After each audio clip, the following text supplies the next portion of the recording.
Ini terlebih dahulu. Wah, ini Pak kan doa semuanya untuk dunia. Kalau ini salawat begini nih, salawatin aja dulu. Mau ini salawatin aja dulu. Itu dari mana dasarnya itu? Ya. Mau Pajero Pak, salawatin aja dulu. Ya. Mau rumah Pak, salawatin aja dulu. Itu dari mana asalnya itu? Tidak pernah Rasulullah mengajarkan kepada kita hal semacam itu. Ya, salawat nanti tujuannya supaya kita mudah mendapatkan syafaat dari Rasulullah di akhirat, bukan untuk dunia ini. Ya, itu pertama. Assalamualaikum warahmatullahi wabarakatuh. Innal hamdalillah nahmaduhu wa nasta'inuhu wa nastaghfiruh wa na'udzu billahi min syururi anfusina wa min sayyiati a'malina. May yahdihillahu fala mudhillalah wa may yudlil fala hadiyalah. Asyhadu an la ilaha illallah wahdahu la syarikalah wa asyhadu anna Muhammadan abduhu wa rasuluhu la nabiyya ba'dah. Ikhwati fillah rahimakumullah. Puji dan syukur kehadiran Allah Subhanahu wa taala kembali kita sanjungkan. Pagi hari ini kita bisa bertemu dalam kajian yang semoga diridhai oleh Allah Subhanahu wa taala. Salawat beriring salam buat junjungan kita Nabi Muhammad sallallahu alaihi wasallam yang telah meninggalkan kepada kita warisan ilmu pengetahuan dan sehingga kita menjadi umat yang mulia. Ikhwati fillah, sebagaimana yang sudah disampaikan tadi, kajian yang akan kita sampaikan pagi ini judulnya adalah tentang ilmu yang wajib diketahui oleh setiap muslim. Rasulullah Shallallahu Alaihi Wasallam mengatakan di dalam sebuah hadis yang sangat terkenal sekali, talabul ilmi faridatun ala kulli muslim wa muslimah. Menuntut ilmu itu adalah kewajiban bagi setiap muslim laki-laki dan muslim perempuan. Di dalam bahasa Arab biasanya kalau disebutkan laki-laki, otomatis perempuan masuk. Contohnya, ya ayyuhalladzina amanu kutiba alaikumusiyam. Wahai orang-orang yang beriman. Orang-orang beriman di sana itu panggilannya laki-laki. Diwajibkan atas kalian berpuasa di bulan Ramadan. Apakah yang berpuasa laki-laki saja? Ternyata bukan, seluruh perempuan juga ikut berpuasa. Kemudian ayat-ayat yang lain juga membuktikan begitu. Tidak perlu dijelaskan sebenarnya diwajibkan kepada kalian laki-laki dan perempuan berpuasa. Namun di dalam hadis ini Rasulullah menyebutkan satu persatu. Diwajibkan menuntut ilmu bagi muslim laki-laki dan muslim perempuan. Tujuannya apa? Supaya jangan ada yang mengira bahwa menuntut ilmu itu adalah kewajiban laki-laki saja, perempuannya tidak. Kemudian Allah Subhanahu wa taala di dalam Al-Qur'an memuliakan orang-orang yang berilmu. Yarfa'illahu alladhina amanu minkum walladhina utul ilma darajat. Surat Al-Mujadilah ayat 11. Allah mengangkat derajat orang-orang yang beriman di antara kalian dan orang-orang yang berilmu. Beberapa derajat, bukan satu derajat tapi beberapa. Tergantung kekuatan iman dan ketinggian ilmunya tentu. Kemudian jangankan itu, jangankan manusia, binatang pun kalau dia berilmu maka derajatnya menjadi naik. Di dalam surah Al-Maidah Allah menceritakan tentang pertanyaan orang-orang pada waktu itu, yas'alunaka madza uhilla lahum. Mereka bertanya kepadamu wahai Muhammad, apa yang dihalalkan untuk mereka? Qul, katakanlah, yang dihalalkan untuk mereka itu adalah yang baik-baik, at-thayyibat. Wa ma 'allamtum minal jawarihi mukallibin, dan hasil tangkapan dari binatang atau seperti anjing mukallibin, ya, anjing atau binatang buas yang sudah kalian latih untuk berburu. Sebagaimana kita lihat, anjing itu adalah binatang yang najisnya najis besar, sampai kalau dijilatnya harus dibersihkan dengan tanah, kemudian dicuci 7 kali. Tapi hasil tangkapan anjing yang sudah terlatih itu menjadi halal, boleh kita makan. Artinya anjing kalau dia terlatih, mempunyai ilmu, derajatnya naik daripada anjing-anjing biasa. Ini binatang yang dianggap sangat jelek sekali, bahkan untuk sebagai percontohan terhadap sesuatu yang jelek sekali, Allah juga di dalam Al-Quran menggunakan kalimat anjing. Nah, ketika dia terdidik, terlatih, mempunyai ilmu, nilainya naik. Apalagi kita manusia yang memang dibekali oleh Allah dengan akal. Oleh karena itu, ikhwati fillah, sekarang muncul pertanyaan, menuntut ilmu adalah wajib bagi setiap muslim dan muslim laki-laki dan perempuan. Apakah setiap ilmu kita wajib mempelajari? Tentu saja tidak.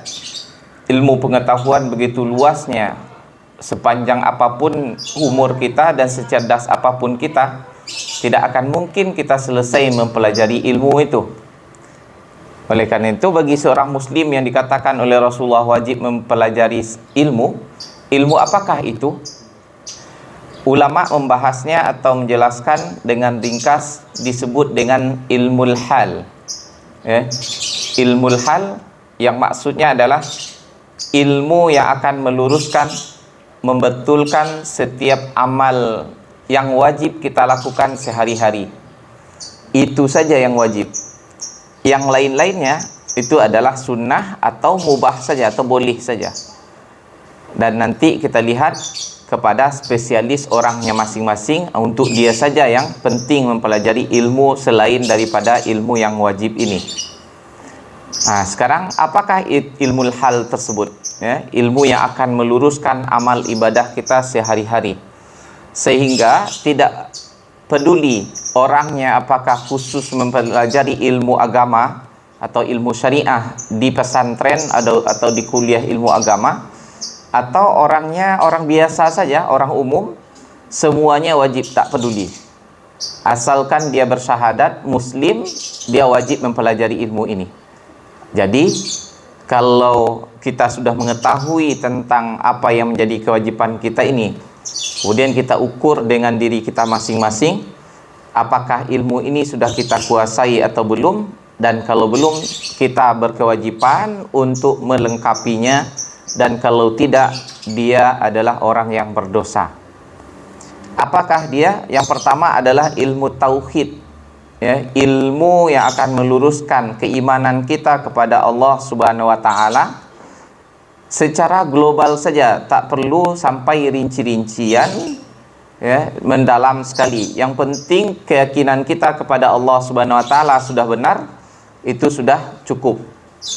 Apa itu? Yang pertama, ilmu beriman kepada Allah, yang disebut nanti dengan rukun iman. Iman kepada Allah, iman kepada malaikat, iman kepada kitab, iman kepada Rasul, iman kepada hari kiamat, dan iman kepada qada dan qadar. Dan ibu bapak ikhwati fillah rahimakumullah, di dalam Al-Quran ini sudah dijelaskan oleh Allah dengan serinci-rincinya dan ditambahkan oleh hadis Rasulullah SAW. Dengan keimanan kepada Allah Subhanahu wa Ta'ala, tidak ada yang berhak untuk kita sembah, kita sanjung, kita patuhi aturannya, dan kita bertawakal kecuali hanya kepada Allah Subhanahu wa Ta'ala. Dengan demikian, kalau ada orang yang mengatakan seluruh agama adalah sama, semuanya adalah menyembah Allah, ini adalah keyakinan yang salah sekali, dan berarti dia tanpa dia sadari kalau dia seorang muslim, dia adalah kafir. Ulangi syahadatnya lagi. Kalau dia katakan seluruh agama sama saja, semuanya menuju kepada Allah Subhanahu wa Ta'ala, kemudian dengan demikian dia hanya bersandar kepada Allah Subhanahu wa Ta'ala. Ketika dia mempunyai kesusahan hidup, dia berdoa, memohon kepada Allah, bukan pergi ke dukun, memberikan sesajen ke sana kemari, meminta kepada hal-hal yang gaib kepada selain Allah. Ini namanya syirik, perbuatan yang sangat dimurkai oleh Allah Subhanahu wa Ta'ala. Kemudian seterusnya dia beriman kepada malaikat, yakin dia bahwa di kiri kanannya ada malaikat yang mencatat amal perbuatannya. yang nanti akan diperlihatkan kembali oleh Allah kepada dia di hari kiamat, maka dia berhati-hati dalam kehidupan. Ini sudah cukup bagi dia untuk beriman kepada adanya malaikat. Kemudian iman kepada kitab, percaya kepada Al-Quran yang telah diturunkan kepada Rasulullah mulai dari awal sampai akhirnya tanpa ada satupun yang dia ragukan. Dan dia juga beriman kepada adanya kitab-kitab sebelum Al-Quran secara global, tidak mesti rinci seperti Al-Quran, bahwa Allah pernah menurunkan Taurat, Zabur, dan Injil. Cukup begitu saja. Kemudian seterusnya dia beriman kepada seluruh Rasul dari Nabi Adam sampai Nabi Muhammad tanpa membedakan seorang pun di antara mereka, sekalipun yang wajib diikuti hanyalah Nabi Muhammad SAW. Sementara nabi-nabi yang lain cukup diimani saja bahwa Allah pernah mengutus mereka untuk menyampaikan risalahnya di permukaan bumi. Dan yang kelima, meyakini atau beriman kepada hari kiamat, mulai daripada ditiupkannya sangkakala nanti sampai berakhir dengan surga, na'udzubillah, dengan neraka. Kemudian juga kita harus beriman dengan rincian-rinciannya, seperti berhisab, ditimbangnya amal perbuatan kita, diterimanya catatan amal baik dengan tangan kanan, na'udzubillah, dari tangan kiri atau dilemparkan dari belakang. Kemudian adanya jembatan Sirat yang terbentang di atas neraka Jahannam, dan semuanya pasti akan dilalui oleh setiap muslim. Maka ketika dia beriman dengan hal ini semuanya dengan iman yang betul, maka pasti dia akan berjalan di permukaan bumi dengan sebaik-baiknya. Seterusnya dia beriman dengan ketentuan Allah Subhanahu wa taala, qada dan qadar. Apapun yang dia lalui itu adalah merupakan ketentuan Allah Subhanahu wa taala, setelah dia terlebih dahulu berusaha dengan sekuat kemampuannya.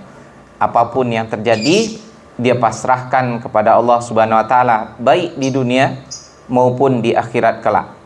Ini secara ringkas keimanan yang wajib diketahui oleh setiap muslim, dan bukan diketahui saja, menjadi keyakinan dan kepercayaannya yang teguh sampai akhir hayatnya.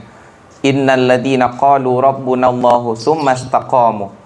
Sesungguhnya orang yang mengatakan Tuhan kami adalah Allah, kemudian mereka istiqomah di atas perkataan itu, tatanazzalu alaihimul malaikah, maka akan turun kepada mereka malaikat nanti untuk menghiburnya ketika sakaratul maut dan ketika dibangkitkan di akhirat. Ini kelompok pertama yang wajib diketahui, diilmui oleh setiap muslim. Sebenarnya semakin dalam dan semakin mantap, itu semakin bagus dan semakin sempurna ilmu yang dia ketahui. Yang kedua, kelompok ilmu yang wajib diketahui oleh setiap muslim adalah ilmu bagaimana supaya ibadahnya sehari-hari benar. Yang pertama adalah ilmu kelompok yang kedua ini tergabung di dalam rukun Islam. Yang pertama syahadatnya, bagaimana dia bisa mengucapkan syahadat dengan baik, kemudian mengetahui makna dan maksudnya, dan dia jauhi dari segala hal yang akan membatalkan syahadat tersebut. Aku bersaksi tiada Tuhan selain Allah, dan aku bersaksi bahwasanya Nabi Muhammad adalah utusan Allah. Kemudian mendirikan solat, ya. Mendirikan solat di sini Rasulullah mengungkapkannya dengan kata-kata mendirikan, bukan melaksanakan. Artinya dia perhatikan mulai daripada sebelum mengerjakan solat itu sendiri, ya. Seperti dia wajib terlebih dahulu menyempurnakan syarat-syaratnya. Dia bersuci, menutup aurat. Dengan itu otomatis dia juga harus mempelajari bagaimana mandi yang benar, wudhu yang benar, kemudian tayamum kalau dia membutuhkan, dan bagaimana cara menghilangkan najis yang sesuai dengan anjuran atau aturan Islam, sehingga nanti ibadah yang dia lakukan benar, bukan sholatnya saja. Kemudian setelah itu baru dia mempelajari solat dengan sesempurna mungkin, mulai daripada rukunnya, sunnah-sunnahnya, hal-hal yang merusak dan hal-hal yang membatalkan, serta hal yang dibolehkan di dalam solat, sehingga solatnya menjadi solat yang sempurna, bukan sekedar solat yang melepaskan kewajiban. Ketika datang bulan Ramadan atau sebelum itu, maka wajib bagi dia mempelajari tentang puasa Ramadan, mulai dari syarat dan rukunnya, hal yang membatalkan, hal yang merusak, dan hal yang dibolehkan. Ketika hartanya sudah sampai sezakat, maka dia wajib mempelajari tentang kewajiban berzakat dan tentang bagaimana cara pengeluarannya. Ini sangat mudah, ya. Tanyakan saja kepada orang yang tahu. Yang penting dia sudah memahami bahwa dia adalah orang yang wajib menunaikan zakat. Ukurannya ketika hartanya sudah sampai 85 gram emas, seukuran itu, ya, baik itu berbentuk uang mau berbentuk emas atau berbentuk uang yang selain rupiah begitu. Seterusnya, ketika dia akan pergi melaksanakan ibadah umroh atau haji, maka dia harus mempelajari tentang umroh dan haji ini dengan sedalam-dalamnya dan semantapnya. Jangan sampai dia pergi umroh dan haji, sudah datang jauh-jauh, kemudian menghabiskan biaya yang banyak, tetapi ternyata ibadah yang dia lakukan tidak sesuai dengan yang diperintahkan oleh Rasulullah SAW. Ya, artinya perjalanannya menjadi perjalanan yang percuma. Banyak di antara orang yang pergi umroh, kenapa? Karena uangnya banyak saja, padahal dia belum pelajari bagaimana cara umroh dan haji yang betul. Pulang dari pulang dari Padang Arafah, dia baru bertanya, laki-laki ini, ya, saya pernah mengalami seperti itu, Ustadz, apakah betul kalau kita ihram itu tak boleh pakai celana dalam? Ya, tak boleh lah Pak. Ini pulang dari Arafah baru dia tanya. Kemudian saya pakai katanya.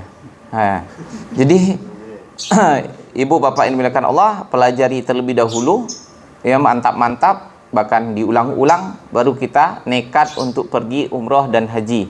Kalau hanya mengandalkan bimbingan di sana nanti, sementara ilmu kita belum ada, ya, semua orang waktu itu sibuk, ya, tak akan ada peduli dengan ibadah orang lain. Selanjutnya, ini kelompok kedua. Tadi kelompok rukun iman, sekarang kelompok rukun Islam. Kemudian yang ketiga adalah setiap muslim dan muslimah yang akan memasuki jenjang rumah tangga, dia wajib mempelajari tentang fikih munakahat namanya. Fikih berumah tangga, pernikahan, dan bukan itu saja, dia juga mengetahui tentang talak, rujuk, dan hal-hal yang terjadi di dalam rumah tangga. Kenapa? Karena ada hal, kata Rasulullah, salasun jidduhunna jiddun wa hazluhunna jiddun. Ada 3 perkara seriusnya dianggap serius, main-mainnya tetap dianggap serius, yaitu pernikahan, perceraian, dan rujuk. Ini tidak boleh dimain-mainkan. Ya, ada orang umpamanya dia sudah menikah begitu, iseng-iseng dengan temannya, dia bilang, ada perempuan lewat gitu, saya talak kamu, saya talak kamu. Pas istrinya lewat, ya langsung talaknya jatuh. Saya kan main-main, tidak ada cerita main-main di sana, ya. Kemudian talak itu cuma boleh 2 kali, talak untuk selama-lamanya, tidak ada cerita rujuk lagi, atau pertahankan rumah tangga kita. Ini ada orang yang sudah 3 kali dia talak, kemudian dia rujuk lagi. Ini haram, sama saja dengan perzinaan secara resmi. Dan ikhwati fillah rahimakumullah, banyak orang setiap anaknya mau ke kuliah, dia kursuskan ini dan itu dulu, fisika, matematik, kimia, tapi tidak ada, bahkan atau jarang sekali yang punya ingatan kalau anaknya mau nikah dimasukkan kursus terlebih dahulu, ya, untuk mempelajari ilmu berumah tangga. Padahal ini adalah akan dihadapinya seumur hidup. Ya, salah-salah dia di dalam rumah tangga, dia bisa melakukan perbuatan zina, sementara dianggap orang dia adalah orang yang sah dalam pernikahannya. Kemudian ikhwati fillah rahimakumullah, selanjutnya yang perlu kita ketahui, yang wajib diketahui oleh setiap muslim adalah mempelajari ilmu perdagangan, ya, ilmu perdagangan jual beli bagi orang yang akan terjun ke pasar. Ini seperti kita ini semuanya harus sebenarnya mengetahui ilmu jual beli dan dengan segala seluk-beluknya yang akan kita alami. Kenapa? Kata Umar bin Khattab, ya, tafaqqahu qabla an tafaqqahu la yadkhulu suqana ila man tafaqqaha. Jangan sampai masuk ke dalam pasar seorang muslim atau pasarnya kaum muslimin kecuali yang sudah terlebih dahulu mempelajari ilmu fikih.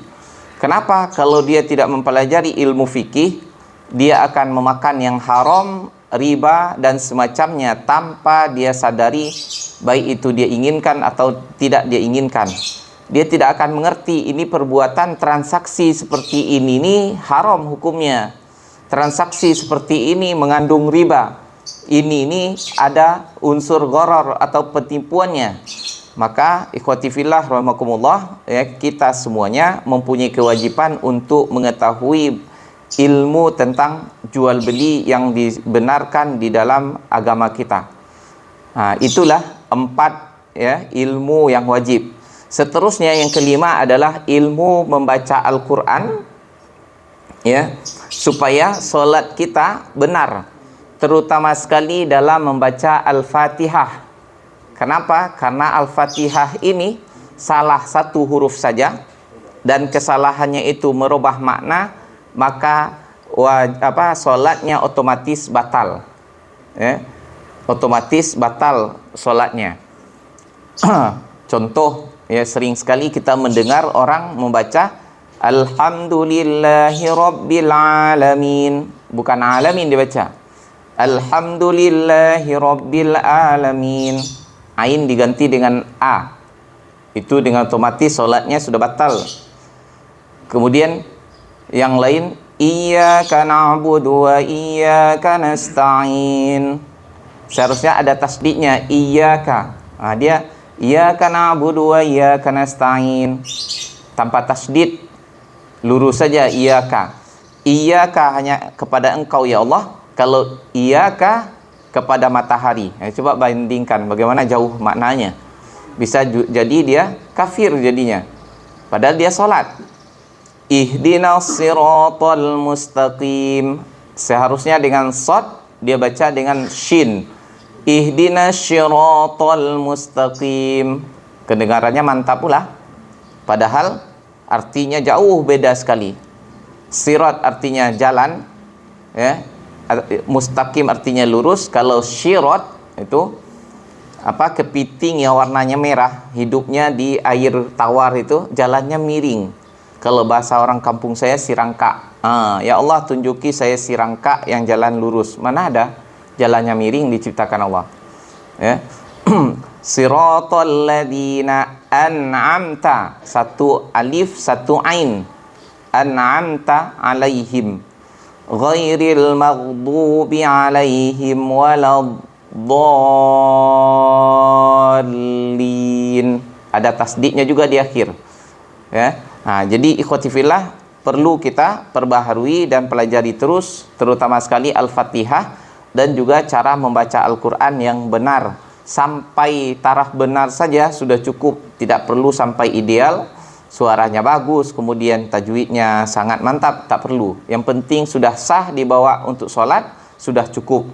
Dan ini kewajiban setiap kaum muslimin tanpa terkecuali, baik dia mempelajari ilmu Islam secara detil atau dia bukanlah spesialis mempelajari ilmu syariah.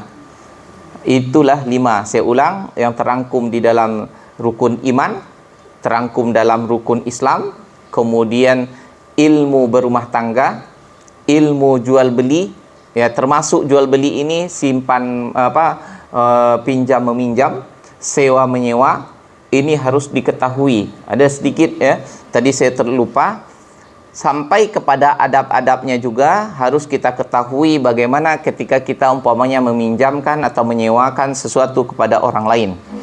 Saya pernah mendapatkan kaduan dari mahasiswa, tuan rumahnya jahat. Kenapa? Dia menyewa rumah, sudah dikontrak sekian setahun, sudah lunas, tapi tuan rumahnya punya kunci cadangan. Ketika dia pergi ke kuliah, tuan rumahnya masuk ke dalam. Ini perbuatan dosa besar. Kan rumah saya yang punya, tidak ada. Kan sudah disewakan. Ketika kita sewakan, itu bukan rumah kita pada waktu itu. Adalah hak miliknya orang yang menyewanya. Jadi dosanya bukan dosa sekedar dosa kecil, dosa besar itu. Masuk ke rumah yang sudah kita kontrakkan, kemudian kita pegang kunci cadangannya, kemudian kita masuk tanpa pengetahuan pemilik rumah, penyewa rumah tersebut.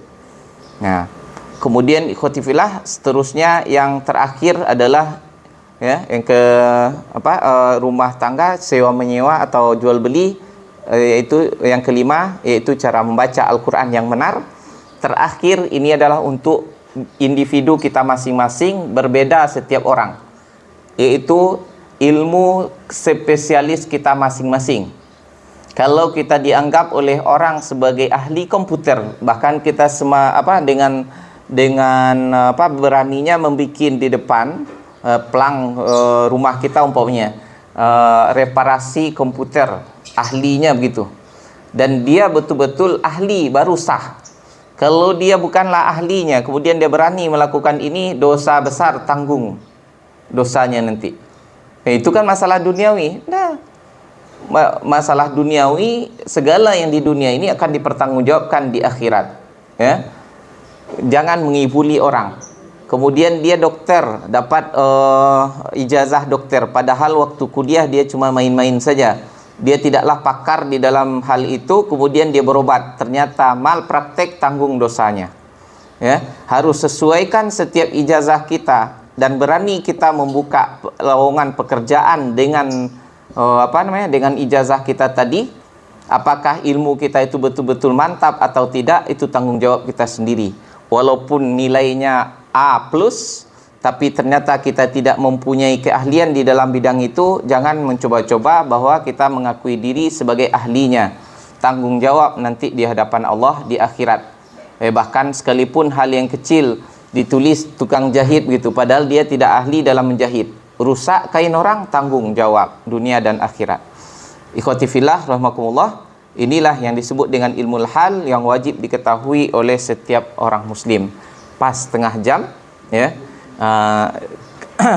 Untuk sebelum kita akhiri ya, kalau ada hal yang perlu dipertanyakan atau didiskusikan, saya persilahkan kepada ikhwah semuanya.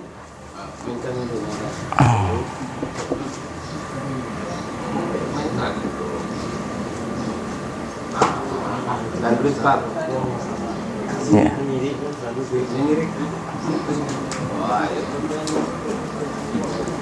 Kami mengadu banget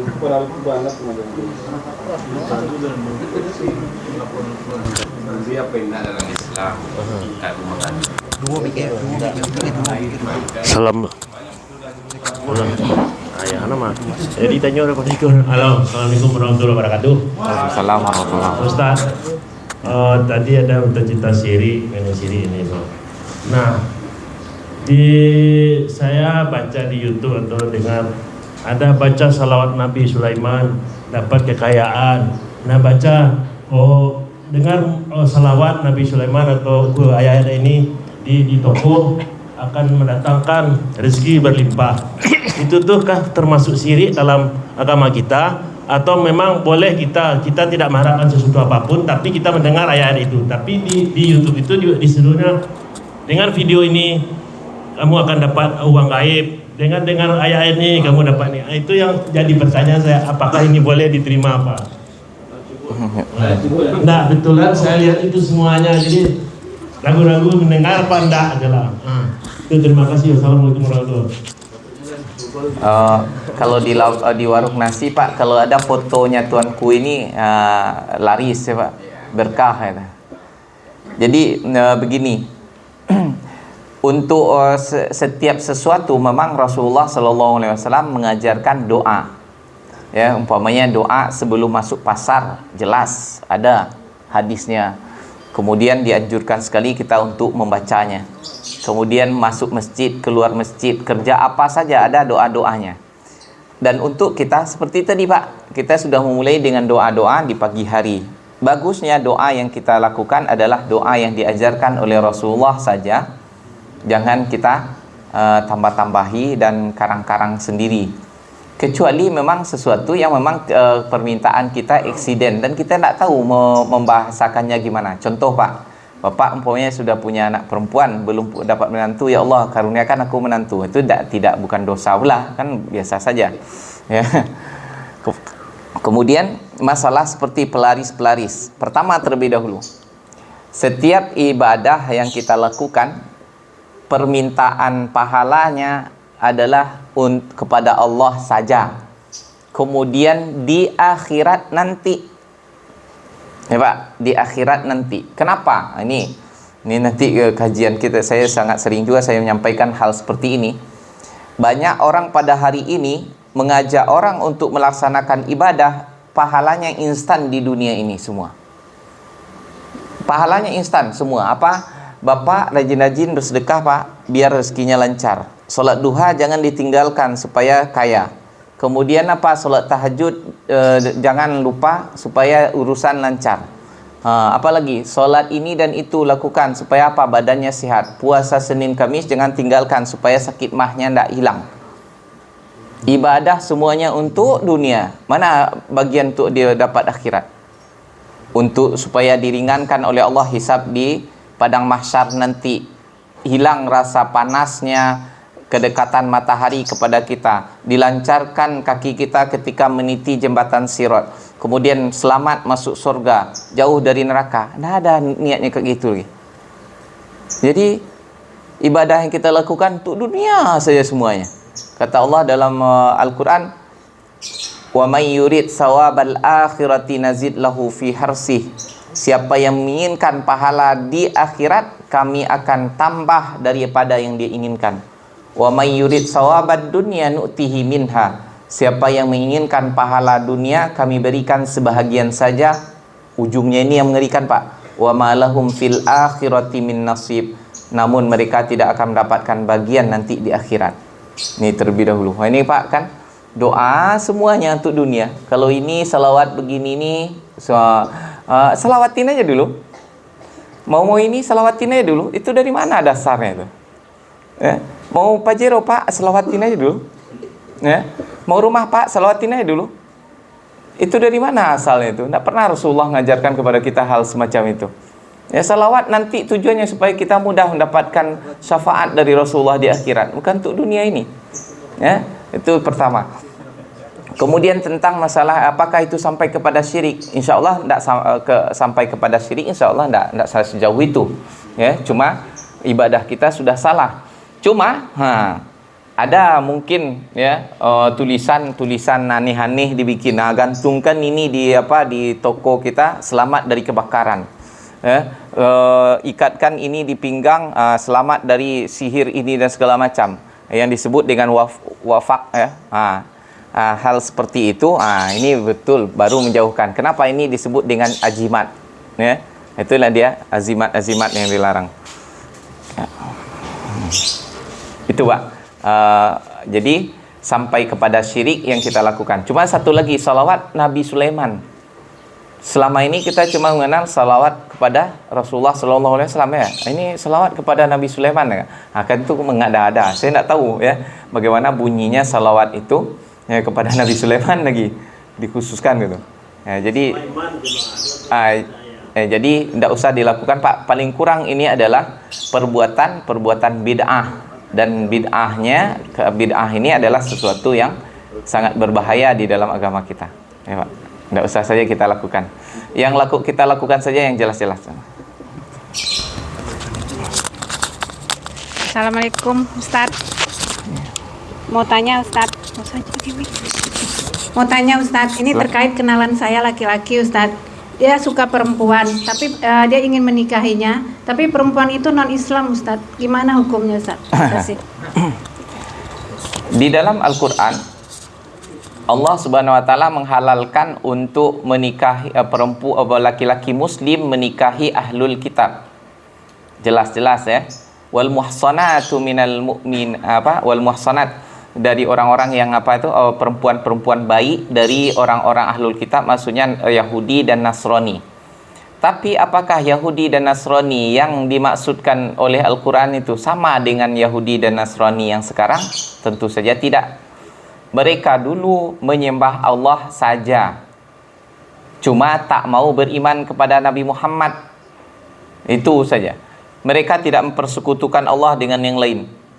Mereka nyembah Allah. Orang Kristennya menyembah Allah, orang Yahudinya nyembah Allah, tapi mereka tidak mau mengakui Rasulullah sebagai Rasul akhir zaman.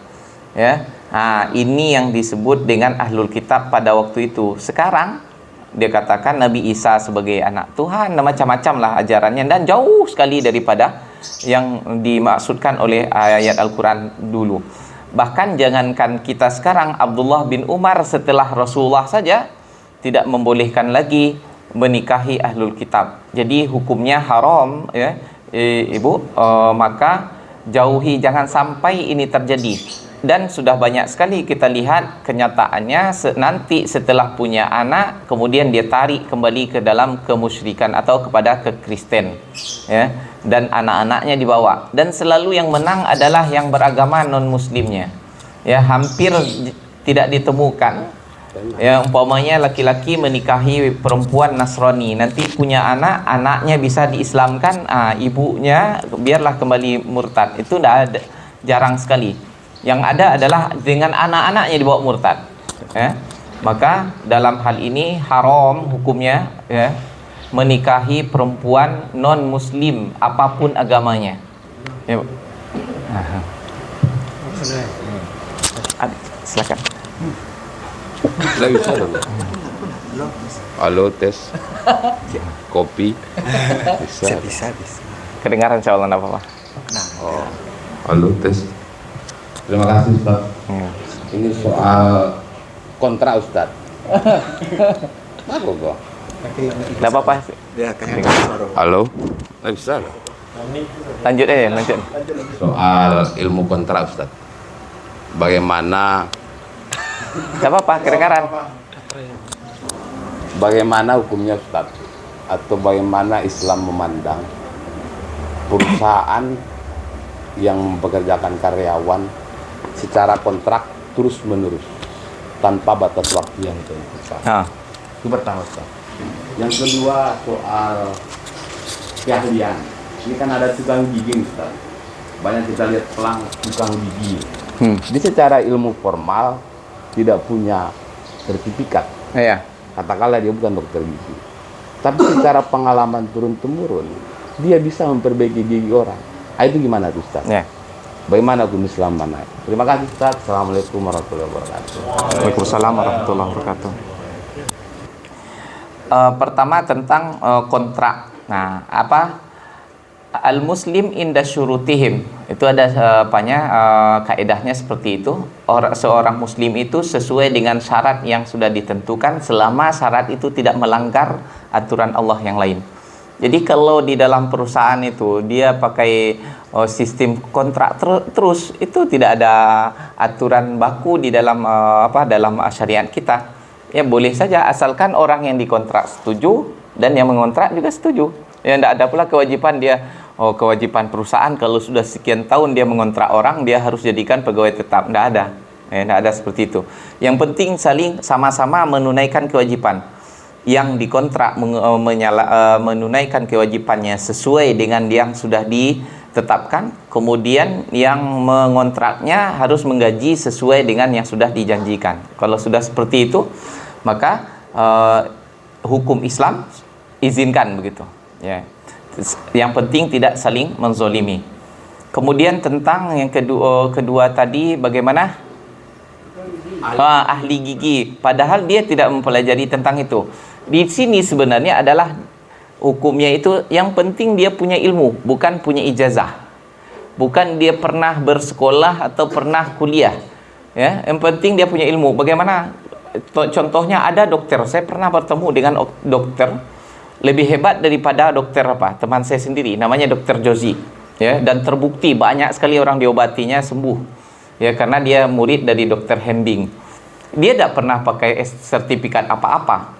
Ya, tidak ada apa dari dokter. Tapi dokter-dokter mengakui, bahkan sering mengajak dia sebagai partner di dalam mengobati orang. Ya, jadi intinya sebenarnya adalah ilmunya betul-betul mumpuni atau sesuai dengan nama yang dia labeli terhadap dirinya. Ya, kalau dia tidak mempunyai keahlian tentang itu, walaupun ijazahnya sudah sampai doktor, profesor bahkan mungkin, tapi dia tak ahli, maka tak boleh. Tapi dia tak ada apa-apanya, tak ada gelar apa-apa, tapi dia ahli di dalam melakukan itu, maka dia dianggap sebagai orang yang profesional, maka boleh dia untuk bekerja di bidang yang dia sebut tentang keahliannya masing-masing. Ya. Habis? Ya. Taib ikhwati fillah rahimakumullah, barangkali pertemuan perdana kita cukupkan terlebih dahulu sampai di sana. Mudah-mudahan kajian kita ini bermanfaat dan bisa untuk menjadi amal kita, juga mungkin acuan bagi kita mengadakan kajian yang akan datang. Aku qouli hadza wa astaghfirullah li wa lakum. Mohon maaf atas segala kekurangan.